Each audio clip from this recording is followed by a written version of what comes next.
కర్కాటక రాశి వారికి కేవలం 2 గ్రహాలు యోగిస్తున్నాయి. ఏకాదశంలో శుక్రుడు, దశమంలో రవి. లాభంలో శుక్రుడు అదృష్టపరమైన ధనాన్ని ఇస్తారు. మనం చేసే ప్రతి పని ఆర్థికంగా కలిసి వస్తుంది. దశమంలో రవి ఉన్నప్పుడు సత్కర్మలు చేస్తాము. మనం చేసే ప్రతి పని విజయవంతమవుతుంది. కర్మస్థానగతుడైనటువంటి సూర్యభగవానుడు మేలైన పనులు చేయించే అవకాశం ఉంటుంది. ఉద్యోగంలో విజయం లభిస్తుంది. ఆశయాలు నెరవేరుతాయి. మనోభీష్ట సిద్ధి కలగడానికి కాలం సహకరిస్తుంది.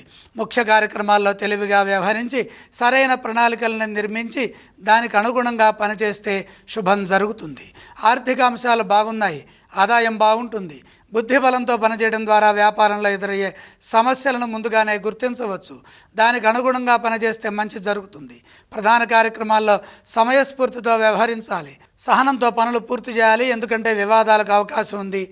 కొందరు కావాలని ఇబ్బంది పెట్టినా భవిష్యత్తును దృష్టిలో పెట్టుకొని ఓర్పుతో పనిచేయడం మంచిది. దగ్గర వారితో ప్రేమగా వ్యవహరించాలి.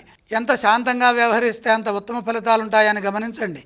ఆత్మవిశ్వాసంతో పనిచేయడం ద్వారా మంచి జరుగుతుంది. నిరంతర సాధన ఎంతో శక్తిని ప్రసాదిస్తుంది. సమాజంలో గుర్తింపుని సాధించడానికి మీ సహనం ఎంతగానో ఉపయోగపడుతుంది.